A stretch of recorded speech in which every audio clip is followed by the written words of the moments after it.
오늘은 예수님의 고난주간이 시작되는 종려주일이고, 그리고 다음 주일은 부활주일입니다. 코로나 사태로 인해서 일들이 우리 뜻대로 여의치는 않지만, 그래도 마음만은 예수님의 십자가 희생을 많이 묵상하시면서 기도하는 한 주간 되시길 바랍니다. 예수님의 그 재판과 죽음에 관해서 사복음서 모두 자세히 기록들을 하고 있습니다. 네 복음서를 이렇게 살펴보시면 각 복음서마다 분위기도 다르고 그리고 강조점도 달라요. 그것은 복음서의 저자들이 제자들마다 보는 관점도 좀 차이가 나고 중요하다고 생각하는 그 포인트들이 차이가 나기 때문에 그렇게 각각 다르게 조금씩 차이가 나게 기록이 되어 있습니다. 그래서 네 복음서들을 잘 비교를 해보시면 당시 상황을 좀 더 입체적으로 잘 알 수 있습니다. 오늘은 요한복음 19장 말씀을 살펴보려고 합니다.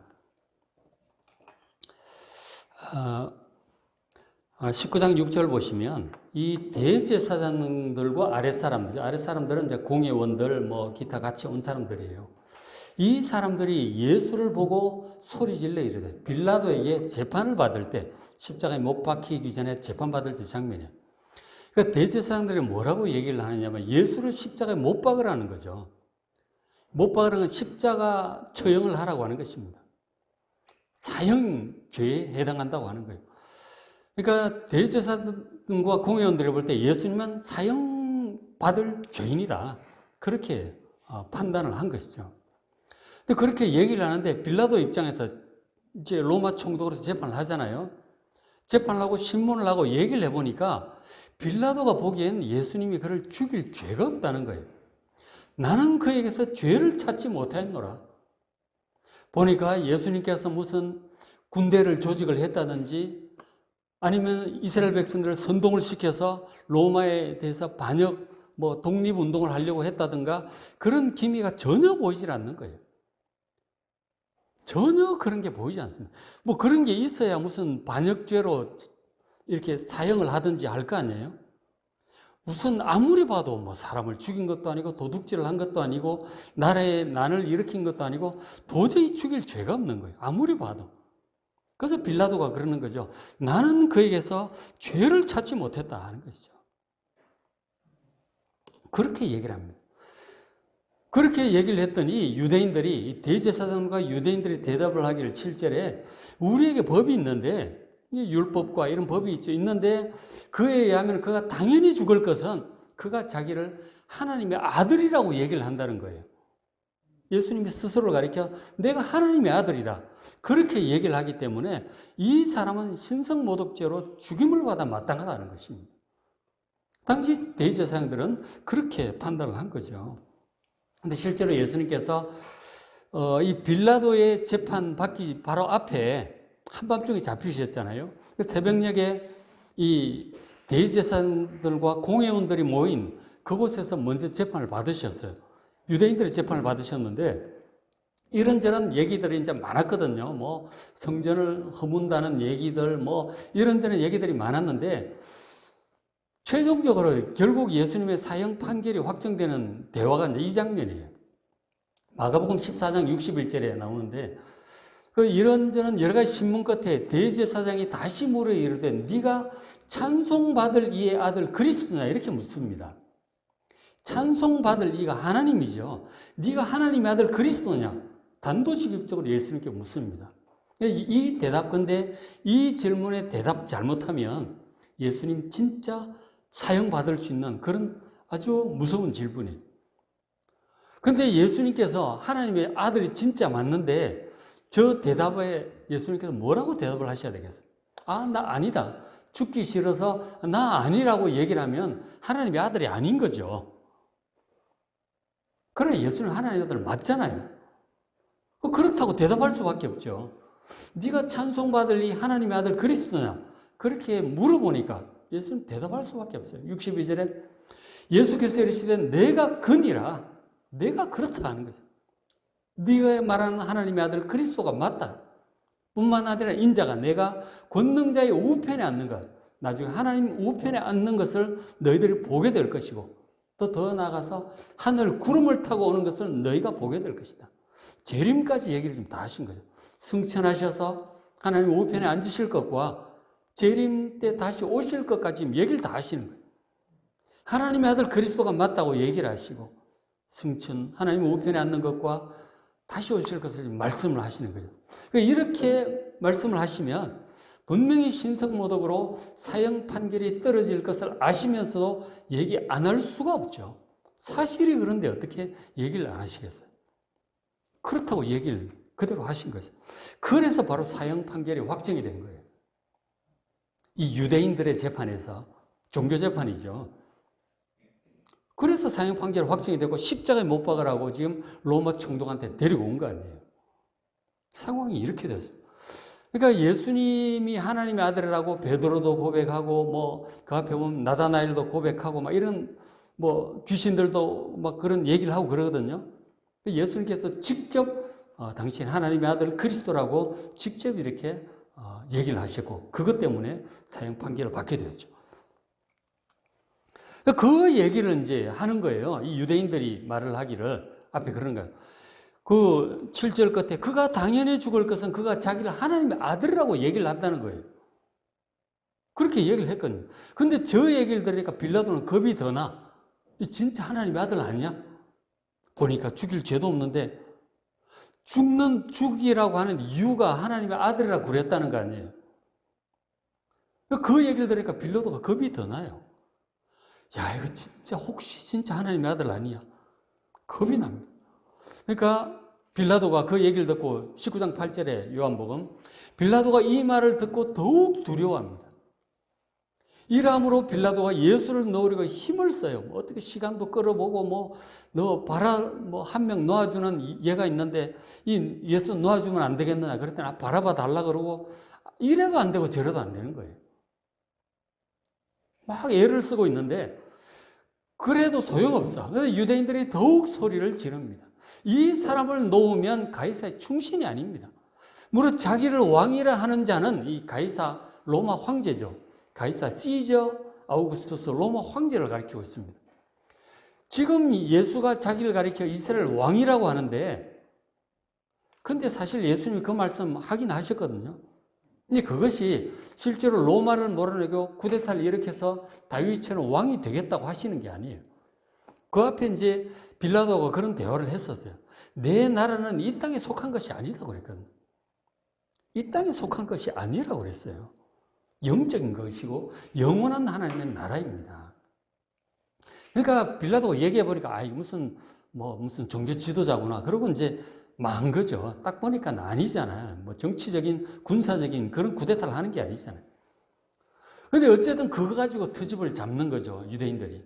왕이라고 하는데 그 냅두면 그냥 이 로마 황제에게 당신 반역에 가담하는 거 조장하는 거 아니냐. 오히려 빌라도를 협박하는 거예요.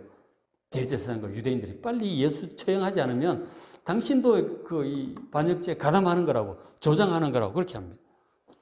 이쯤 되니까 이제 빌라도도 걱정이 되는 거죠. 잘못하다 내가 이 반역죄에 몰리겠다. 예수 살려주려다가. 그런지 그걸 보게 되는 거죠. 그렇게 막 고민하고 막 시간 끌고 있는데 이 사람들이 또 소리를 지릅니다. 19장 15절에 그들이 소리를 지르되 없이하소서 없이하소서 그를 십자가에 못 박게 하소서 없애버려야 된다는 것입니다. 이건 볼 것 무조건 십자가에 못 박으라고 막무가내로 소리를 지릅니다. 빌라도가 또 한 번 더 얘기를 하죠. 빌라도가 이러되 내가 너희 왕을 십자가에 못 박으라. 너희 왕이라며. 왜 자꾸 십자가에 못 박으라고 하느냐.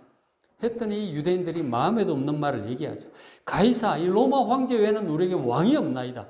무슨 게 마음에도 없는 얘기라고 했죠. 이 사람들은 사실 다윗의 후손이 왕이 되기를 원하고 있어요.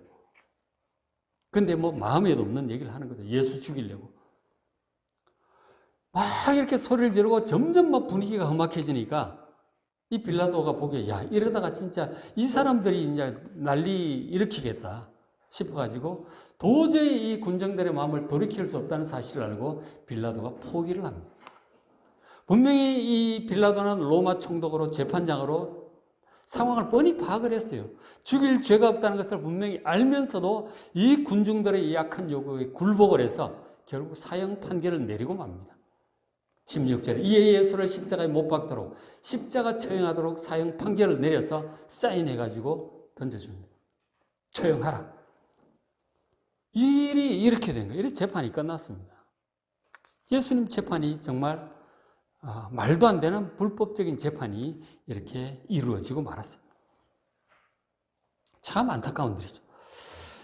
자, 그런데 여기서 이제 우리가 빌라도에 관해서 좀 더 생각을 해보시면, 우리 사도신경에 빌라도에게 고난받으사, 고난당하시고, 이런 말씀이 있잖아요.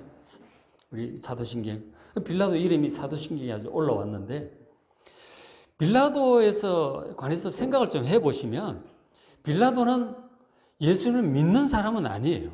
그러나 예수님을 죽이려는 그런 생각도 없어요. 아주 중립적이죠. 자, 그런데 예수님을 확실하게 믿지 않으면 결국 예수님을 죽이는 쪽에 가담하게 되고 예수님을 죽이는데 사인을 하게 되는 거예요. 확실하게 예수님 믿는다고 표시하지 않으면 그냥 떠밀려 간다니까요. 정말 태도를 확실하게 해야 돼요. 예수님께 대한 태도를. 예수님을 영접하는 자는 하나님의 자녀가 될 것이고 거절하는 자는 멸망하는 거예요. 요한복음 1장 12절에 있듯이 그 땅의 백성들이 예수님을 영접하지 아니하였으나 영접하는 자 곧 그 이름을 믿는 자들에게는 하나님의 자녀가 되는 권세를 주셨다고 말씀하셨잖아요. 지금 빌라도 같은 경우 예수님을 굳이 미워하고 죽이려는 생각은 없는데 예수님을 확실하게 믿지 않으면 결국 떠밀려서 예수님 죽이는 쪽에 편을 들게 되고 예수님 죽이는 쪽에 가담을 하게 되는 거예요. 지금 그 자리에 많은 군중들이 서 있었지만 결국은 예수님을 확실하게 믿는다고 표시하지 않는 사람들은 예수님 십자가에 못 박으라고 소리를 지르게 되는 거예요. 가담을 하게 되는 거라고. 정말 예수님께 대한 태도를 분명하게 해야 합니다. 그러니까 제사장들처럼 예수님을 대적하는 자들이 되어서도 안 되고 빌라도처럼 어중간하고 애매하게 서 있어도 안 되는 거예요. 제자들처럼 예수님을 하나님의 아들로 그리스도로 믿는 신앙을 여러분 확실하게 하시길 바랍니다. 누구나 그렇습니다. 구원받으려면 우리의 구원자이신 예수 그리스도를 하나님의 아들로 확실하게 믿어야 하는 것입니다. 자, 그 다음에 이제 예수님께서 이제 십자가에 못 박히셔서 이제 말씀을 몇 마디 하셨거든요. 7마디 말씀을 하셨어요. 그래서 이제 가상 7언, 십자가 위에서 7마디, 가상 7언이라고 합니다. 보면 글자가 좀 작지만 어쨌든 한 페이지에 넣으려고 다 넣었어요. 7마디를 하셨는데 예수님께서 공관복음서, 제일 이제 기본이 되는 복음서가 마가복음서거든요. 거기에 보면은 4번에 엘리 엘리 라마 사박다니, 하나님 어찌하여 나를 버리셨나이까, 그 한마디만 기록이 되어 있어요. 마가복음, 마태복음에는. 자, 그런 걸 나중에 이제 누가가 3마디를 더 찾아가지고 추가를 했어요. 1번에 아버지여 저희를 사여 주옵소서, 못 박는 사람들. 2번에 오늘 네가 나와 함께 낙원에 있으리라, 강도에게 하신 말씀이죠. 그리고 끝에 7번 아버지여 내 영혼을 아버지 속에 부탁하나이다. 3가지를 더 찾아서 기록을 했어요. 그리고 마지막으로 요한이 또 기록을 하면서 3마디를 더 찾아서 또 기록을 했어요. 3번에 있는 여자의 보소서 아들이니이다. 5번에 내가 목마르다. 6번에 다 이루었다. 이렇게 해서 전체 7마디 말씀을 하신 것이 사복음서에 기록이 되어 있고 이것을 가상 7언이라고 합니다. 한마디 한마디가 죽음을 앞두고 말씀하신 예수님의 그 중심, 진심이 다 드러나 있는 그런 말씀들이죠. 그래서 요한복음에 있는 말씀 잠깐 한번 보겠습니다. 요한복음 19장 26절에 예수께서 자기의 어머니와 사랑하시는 제자가 누구일까요? 이 요한복음을 쓴 저자가 자기를 가리켜서 예수님께서 사랑하시는 제자가 바로 자기라고 얘기를 해요. 자기가 이 복음서를 기록했다고 말씀을 하고 있습니다. 그래서 저 사랑하시는 제자는 사도 요한이에요. 그래서 예수님께서 자기 어머니 마리아와 그 사랑하시는 제자 요한이 십자가 바로 밑에까지 와 있었어요. 그 요한이 그 앞에 보면 18장에 예수님 처음 체포될 때 그 대제사장 신문 받고 할 때 대제사장 집안에까지 따라 들어가요. 그러니까 이 사도 요한은 대제사장 가문과 아는 집안이었던 것 같아요. 그래서 이제 십자가 밑에까지 온 거예요. 다른 제자들은 이제 멀찌감치 도망가 있어요. 멀리 쳐다보고 있을 거예요. 베드로도 아마 멀찌감치 서 있었을 거고요. 그 요한은 바로 밑에까지 이제 대제사장과의 관계도 있고 해서 가까이 와 있을 수 있었던 것 같아요. 그래서 서 있는 것을 보고 예수님께서 죽어가시면서 지금 어머니에게 말씀하신 것이죠. 여자야. 보소서 아들이 여자야. 이 말은 이제 존칭, 이제 호칭입니다. 옆에 있는 사도 요한이 당신 아들로 생각을 하시라고. 그렇게 하고 제자 그 요한에게는 보라 너희 어머니다. 이제부터 너희 어머니로 모셔라. 유언을 하신 거죠. 예수님에게 동생들이 있었어요. 있었는데 그러나 요한복음 보면 이때까지만 해도 예수님의 동생들은 아직 예수님을 하나님의 아들로 그리스도로 제대로 믿지 않았어요. 그래서 예수님을 잘 믿는 이 요한에게 예수님 어머니 마리아를 지금 부탁을 한 것입니다. 그래서 그때부터 이 사도 요한이 예수님 어머니를 자기 집에 모셨어요. 그리고 이제 그 초대교회 이제 전승에 의하면은 요한이 결국 나중에 목회를 노년에 죽기까지 반보섬에도 갔다가 뭐 이런 일들을 겪게 되는데 노년에 이제 에베소, 소아시아 에베소에서 마지막 이제 시간을 지냈다고 합니다. 그때 끝까지 어머니 마리아를 모셨다고 해요. 그런 말씀을 하셨고, 그 다음에 이제 19장 28절에 그 후에 예수께서 내가 목마르다 그러셨어요. 목이 마르다고 얘기를 하셨어요. 목이 왜 마른지 아시겠죠? 우리 물 안 마시면 목이 마르고, 막 그러잖아요. 여름에 목이 막 그러는데, 저 팔레스타인 저 더운 지역에, 그리고 예수님께서 피를 지금 많이 흘리셨거든요. 채찍도 맞으셨지, 십자가 무거운 거 지고 골고다 언덕을 올라오셨지, 막 머리에 피 나지, 온몸에 피가 막 나잖아요. 피가 빠져나가니까 목이 마른 거예요. 엄청나게 목이 마른 것입니다. 목이 막 혀가 갈라질 만큼 목이 마른 거예요. 예수님께서 이 목이 마르신 것은 바로 우리의 갈증을 주님께서 대신 다 당하신 것입니다. 우리가 살면서 여러 가지 이유로 인생의 목이 마르잖아요. 이래서 목이 마르고 마음의 목도 마르고 뭐 실제로 육체적인 목도 마르고 인생의 갈증을 느끼면서 목말랍니다. 뜻대로 되는 일이 없으면 정말 인생의 갈증을 느끼죠. 그런데 우리 주 예수님께서 그 심한 갈증, 가장 강한 갈증을 우리가 당해야 될 갈증을 주님 대신 당하셨어요. 그래서 아버지께서 그 예수님의 형벌을 받으시고 우리의 갈증을 얼마든지 해결해 주심을 믿으시기 바랍니다. 예수님께서 대신 고통당하셨기 때문에 우리는 주님의 은혜로 해방될 수 있습니다. 갈증을 느끼실 때마다 하나님께 기도하시고 이 문제들을 해결해 달라고 기도하는 여러분 되시길 바랍니다. 여러분의 마음을 시원하게 해 주실 것입니다. 그래서 사도 바울이 성령의 감동으로 이런 말씀을 했어요. 고린도서 10장 4절에 다 같은 신령한 음료를 마셨다. 우리가 신령한 음료를 마셨다. 우리 성찬식도 했고 그랬는데 그게 신령한 음료예요. 이는 그들을 따르는 신령한 반석으로부터 마셨음에 그 반석은 곧 그리스도시라.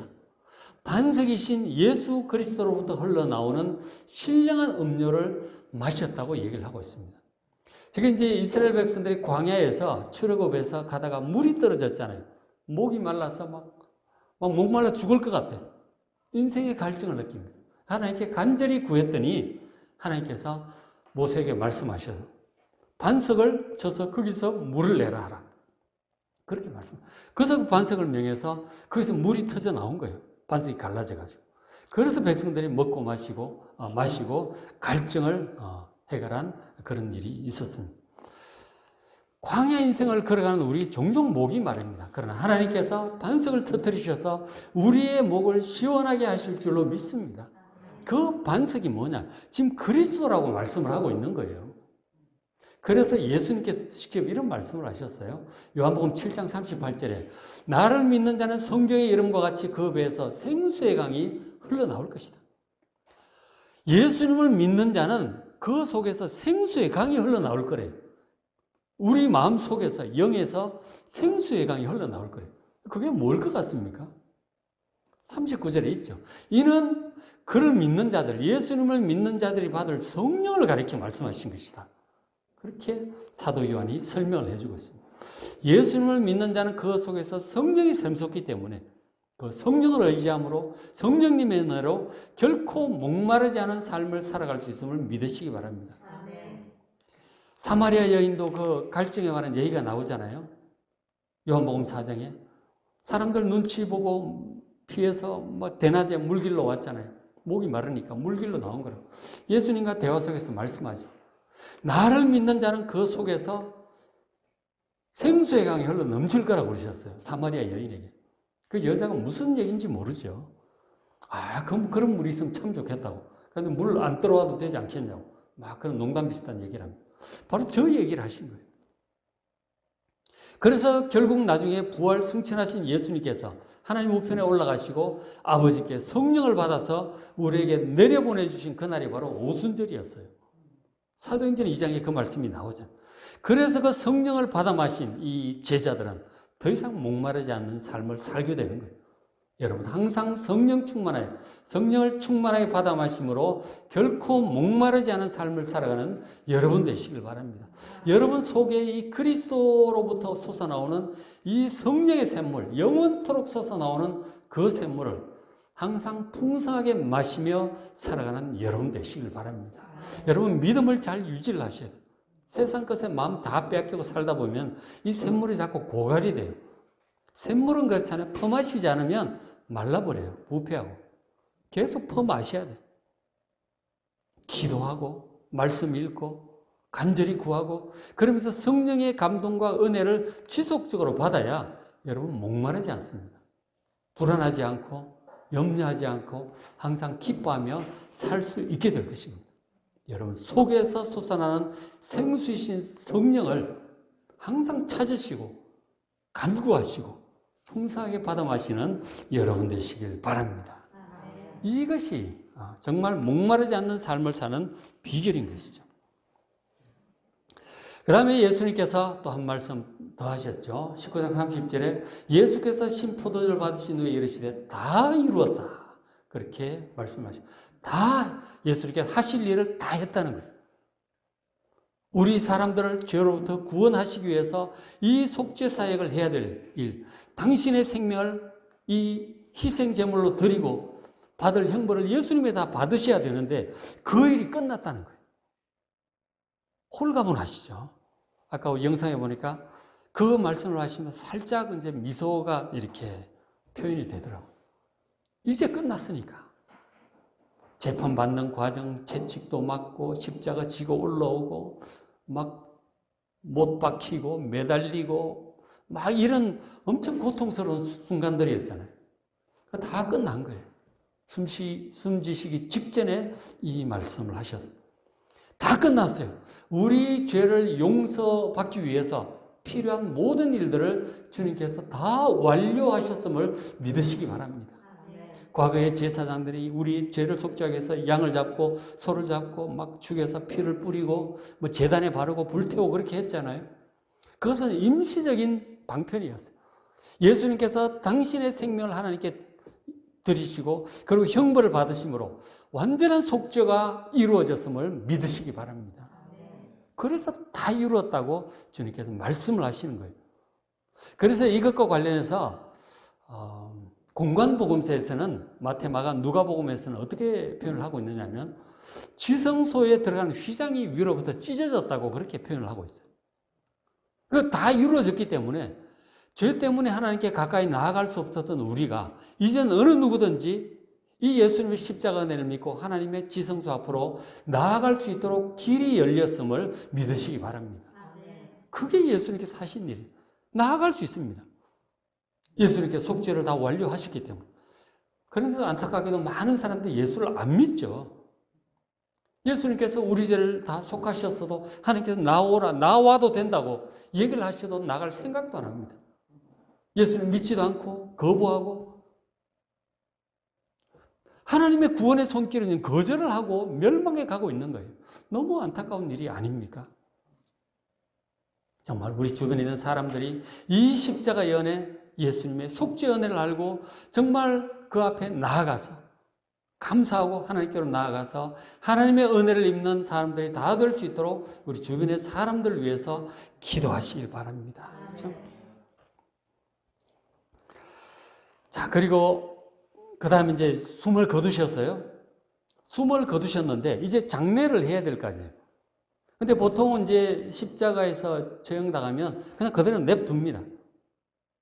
냅둬요. 냅두면 뭐 까마귀도 오고 콘돌도 오고 이 새들이 와가지고 막 쪼아 먹어요. 보통은 이제 그렇게 되거든요. 근데 이제 이 날이 6월절 해서 명절 기간 중에 금요일이었던 것이죠. 그리고 토요일은 그 6월절 큰 안식일이잖아요. 그 전에 이제 시체 다 치워달라고 대제사장들이 와서 로마 군병이 요구를 합니다. 그래서 보니까 이제 해지기 전에 다 치워야 돼요. 시신을 빨리 처리를 해야 되니까. 완전히 이제 죽여서 이렇게 해야 되는데 덜 죽어 있으면 안 되잖아요. 그래서 보고 덜 죽어 있으면 빨리 죽으라고 이제 다리를 꺾어버리는 것이죠. 근데 예수님 보니까 벌써 숨을 거두셨어. 그러니까 다리를 꺾을 필요가 없는 거죠. 그래서 옆구리 한번 창 찌르고 그러고 말았습니다. 그 다리를 그 보면은 시편에도 있고 출애굽기 6월절 양도 그랬는데 그 6월절 양의 뼈를 꺾지 말라고 하는 그런 말씀도 있고 시편 22편인가 거기 보면은 의인의 뼈를 하나님께서 보호하시고 하나도 꺾이지 않게 하실 것이다. 의인을 지켜주실 것이라고 하는 그런 말씀도 있어요. 그 말씀을 따라 뼈가 꺾이지 않게 하셨고 그걸 보여주신 거죠. 그리고 찔렀는데 피와 물을 우리를 위하여 다 쏟으신 것이죠. 그렇게 해서 예수님 숨을 거두셨습니다. 자, 그러면 이 시신은 보통 이제 아무데나 던져버리든지 그 처형한 시신들 쌓아두는 거죠. 그거 던져버리는 거예요. 그렇게 되는데 그냥 던져버리기 전에 예수님의 시신에 관해서 참 그냥 그렇게 될 것인가? 하나님께서 그렇게 두시겠어요? 뭐 세게 쪼이거나 뭐 갖다 던져버리기 그렇게 하시겠어요? 하나님 그렇게 하시지 않으시죠. 예수님도 능력이 없고 예수님의 가족들도 어떻게 하지를 못해요. 그 제자들도 어떻게 하지도 못하고. 그래서 누가 나섰느냐면 자, 그러니까 19장 38절이죠. 아리마대 사람 요셉을 하나님께서 감동을 주셔서 이 사람은 이제 공의의 원이죠. 이 아리마대 사람, 아리마대 요셉인데 이 사람이 예수님의 제자였는데 믿는 사람인데 유대인들이 들어와서 예수 믿는 신앙을 숨기고 있었어요. 그러다가 예수님 죽으신 것을 보고 나서 결단을 내린 거죠. 내가 더 이상 이 믿음을 숨기고 있을 수 없고 내가 아니면 안 될 일을 내가 해야겠구나. 결심을 하고 빌라도 총독을 찾아갑니다. 고위직에 있으니까 총독을 만날 수 있죠.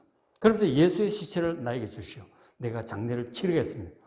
어차피 그럼 가져가라고. 그래서 아리마대 요셉이 예수님의 시신을 처리할 허락을 받았어요. 그래서 이제 시체를 가져가는데 39절에 보면 일찍이 예수께 밤에 찾아왔던 니고데모, 요한복음 3장에 있죠. 어떻게 하나님의 나라에 들어갈 수 있는지 물어보려고 밤에 몰래 찾아왔어요. 이 사람도 공회원입니다. 고위직에 있는 부자죠. 예수님께 대화하고 거듭나야, 물과 성령으로 거듭나야 하나님의 나라에 들어갈 수 있다고 하는 그런 가르침을 받고 결국 저 사람도 예수님을 믿게 되었죠. 근데 역시 이제 조금 소극적으로 있었겠죠. 대놓고 얘기 못하고. 자, 그렇게 하다가 결국 예수님 죽으신 것을 보고 이 두 사람이 나선 거죠. 고위직에 있는 이 두 사람이 나서가지고 시신을 받았고 39절에 보니까 니고데모가 모략 침향 섞은 것, 그래서 100리트라쯤 가져왔어요. 이제 당시 애굽도 그렇고 그 미라 처리라든가 이런 게 이제 기술들이 발달해 있었거든요. 그래서 이제 그 시신을 처리하는데 필요한 약품을 가지고 온 거예요. 침향은 영어 성경에 보면 알로에라고 번역이 되어 있더라고요. 어쨌든 하여튼 그런 계통의 그런 것들. 100리트라인데 리트라가 우리 리터가 아니에요. 리트라가 100리트라면은 한 33kg쯤 됩니다. 32.7kg인데 어쨌든 33kg쯤 되는데 그러면은 초등학교 한 6학년 정도 이제 무게쯤 되죠. 그 정도 무게가 될 거예요. 그만큼 이게 낑낑 이제 들고 왔겠죠. 와가지고 둘이서 예수님 시신을 잘 방부 처리를 하고 닦고 그리고 천으로 세마포로 싸서 이렇게 무덤으로 가는데 이 아리마대 사람이 자기 무덤으로 갑니다. 자기 이제 보면 땅을 파는 것이 아니고 동굴을 옆으로 파가지고 집어넣는 것이죠. 그렇게 이제 하는데 제가 이제 그 영상을 그 고고학 쪽에 영상을 하나 보니까 이스라엘 무덤을 파가지고 시신을 그렇게 넣어둡니다. 넣어서 한 돌 이런 걸로 막아놓고 안 막아놓으면 이제 막 들짐승들이 와서 이제 먹고 막 이러거든요. 그래서 돌로 막아둡니다. 그렇게 해서 한 1년 정도 그냥 둬요. 1년 정도는 애도 기간인데 시신을 그냥 넣어둡니다. 그리고 1년 정도 지나서 그 돌문 열고 들어가가지고 뼈를 이제 다 추려가 다 한 부패됐죠. 추려가지고 그 밑에다가 넣어요. 밑에다 넣고 위에는 비워놓습니다. 그렇게 해서 또 그 다음 이제 가문에 이제 누가 죽으면은 또 거기에 장례를 하는. 그러니까 시신 앞에 계속 뼈를 이제 모아두는 거예요, 밑에. 근데 지금 아리마대 요셉은 지금 새 무덤이에요. 아무도 장례를 하지 않는 자기를 위해서 부자니까 새 무덤을 준비를 해놨는데 그것은 이제 예수님을 위해서 드린 거죠. 물질이 있는 사람들은 또 이런 식으로 예수님께 헌신을 한 거죠. 이제 그렇게 했는데 예수님을 죽인 험악한 분위기 속에서도 사람들을 두려워하지 않고 믿음을 표현을 이렇게 하고 그리고 주님을 장례하기 위해서 장사 지내기 위해서 이렇게 했던 것이죠. 그러니까 숨어서 이렇게 지내던 이제 그리스도인들이 있죠. 믿음은 있지만 사람들 표현하기를 좀 꺼려 용기를 내지 못하는 사람도 있어요. 저도 이제 그 학교 다닐 때도 그랬고 회사 다닐 때도 그랬고 보면 이제 그리스도인들 중에 자기 믿음을 표현하는 방법 중에 하나가 식사할 때 식기도 하는 거예요. 식사하기 전에 혼자 기도를 합니다. 그럼 딱 보면 저 예수쟁이구나 이제 딱 아는 거죠. 근데 예수 믿으면서도 그렇게도 못하는 분들도 많죠. 전혀 표시 안 내는 사람들도 있어요. 나중에 알고 보면 예수 믿는 사람이 안수집사라 그러고 권사라 그러고 그런 사람들도 있어요. 전혀 표시 안 내는 사람도 있는데 그걸 잘하는 건 아니죠. 믿음을 표현을 해야 되는 것이죠. 예수님 얘기도 하고 하나님 얘기도 하고 전도도 하고 권면도 하고 그렇게 해야 되는 것이죠. 용기를 가지고 여러분 그렇게 하시길 바랍니다. 숨어서 예수를 몰래 믿던 사람들도 언젠가는 자신의 믿음을 사람들 앞에서 확실하게 공개적으로 고백을 해야 될 때가 있습니다. 제자들도 예수님 십자가 죽으신 다음에 붙잡힐까 봐 두려워서 막 도망가 숨어 있었잖아요. 근데 제자들도 나중에 오순절 성령 강림 후에 사람들의 박해와 고난을 두려워하지 않고 담대하게 예수 믿으라고 선포합니다. 예수 믿는 믿음을 막 고백을 하는 거죠. 내가 예수 믿는 사람이고 당신들도 믿어야 구원받는다. 담대하게 얘기를 하는 거예요. 그 결과 많은 사람들이 예수를 믿고 구원받게 되었습니다. 주님께서 우리에게도 그런 결단을 요구할 때가 있어요. 확실하게 예수 믿는 믿음을 표현을 하기를 원하실 때가 있습니다. 이 니고데모처럼 아리마대 요셉처럼 제자들처럼 담대히 선포하시고 우리의 믿음을 선포하고 사람들을 위해서 권면도 하고 기도하는 용기 있는 여러분 되시길 바랍니다. 그것이 구원의 길이요 영생의 길이고 영원한 상급의 길입니다. 주님께서 원하실 때 믿음을 표현하시고 헌신하는 여러분 되시길 바랍니다. 오늘 또 말씀 보니까 우리가 우리의 죄값으로 형벌을 받아야 마땅하지만 하나님의 아들 예수 그리스도께서 우리의 모든 형벌을 대신 받으셔서 육체적인 고통, 갈증, 가난, 질병 다 지셨어요. 너무나 감사한 일이에요. 예수님께서 형벌을 받으셨기 때문에 우리가 형벌 안 받아도 돼요.